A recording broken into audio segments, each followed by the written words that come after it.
Il a été traité en juin 2019. Donc là, ça va presque faire 18 mois qu'il a eu son traitement.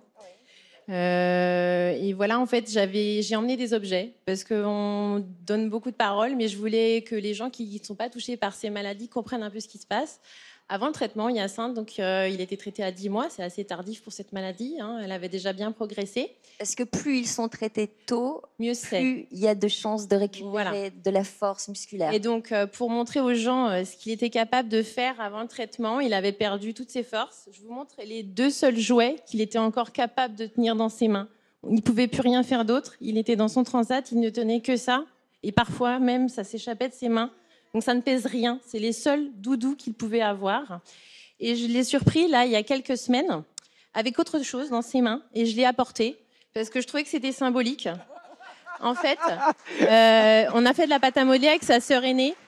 Et je l'ai vu, j'avais sorti ça pour sa sœur, et je l'ai vu prendre le rouleau à pâtisserie et écrabouiller de la pâte à modeler avec ça. Et je me suis dit, mais c'est énorme. Enfin, jamais j'aurais pu imaginer voir ça dans ma vie. En fait, on nous avait annoncé le pire, qui serait parti. Il est là.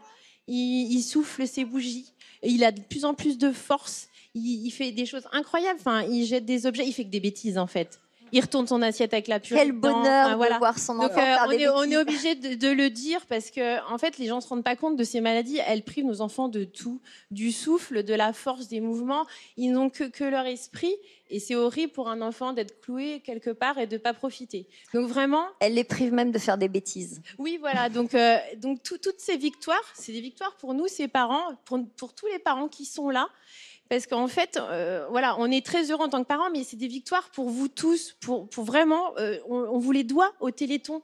Donc moi, j'aimerais que vous receviez ces victoires aussi en plein cœur, parce que vraiment, grâce à toutes les familles qui, depuis plus de 30 ans, se battent, viennent témoigner, parfois perdent leurs enfants.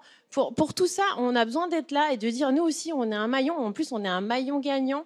Donc on a besoin de s'inscrire dans cette chaîne de solidarité et d'y aller. Voilà. Vous vouliez dire un mot sur le diagnostic et sur le fait qu'il faut le diagnostiquer le plus tôt possible? Oui, alors Hyacinthe, alors je remercierai jamais assez le médecin qui a accepté de soigner Hyacinthe alors qu'il avait 10 mois et que c'était très tard pour cette maladie parce qu'on lui doit la vie de notre enfant. Mais j'aimerais aussi que pour les suivants, le diagnostic soit plus tôt. Nous, on se bat pour un diagnostic à la naissance parce que si on n'est pas au courant qu'on est porteur de cette maladie, qu'on est des porteurs sains, on ne sait pas du tout ce qu'est cette maladie. On loupe les premiers symptômes. Les médecins ne nous le disent pas tout de suite et l'enfant perd des chances. Donc, je voudrais que pour les prochains, ils respirent, ils soient en vie, mais ils soient aussi indemnes de tout handicap. C'est vraiment pour ça qu'on se bat. Voilà, merci pour ce témoignage incroyable. J'ai encore un message. Non, je ne vais pas vous faire mal. Il y a un autre truc dans la poche. Je vais le poser. J'avais encore un message en fait qui concerne tous les autres malades. Nous, on n'est pas venus au Téléthon pour notre fils parce que quelque part, les dés en sont jetés. Il a eu une chance inouïe par rapport aux générations d'avant, par rapport à cette maladie. Mais je suis venue dire que tous les enfants que vous voyez là, ils ont eu le bonheur d'attraper un ticket gagnant dans leurs mains, un ticket gagnant pour la vie. Et ce ticket-là, c'est le ticket de la thérapie génique. Et vraiment, ce ticket-là, c'est un ticket pour toute la société. C'est un ticket gagnant pour la médecine de demain. Et je voudrais tellement qu'on ne le laisse pas s'envoler, ce ticket-là. Qu'il aide des gens qui ont d'autres pathologies, des bébés, des adolescents, des jeunes que je vois tous les ans au Téléthon et qui ont besoin. Donc j'ai vraiment, vraiment envie qu'on ne laisse pas s'envoler ce ticket gagnant. J'ai envie qu'ils l'attrapent tous dans leurs mains. Et c'est vraiment pour ça qu'on est là ce soir.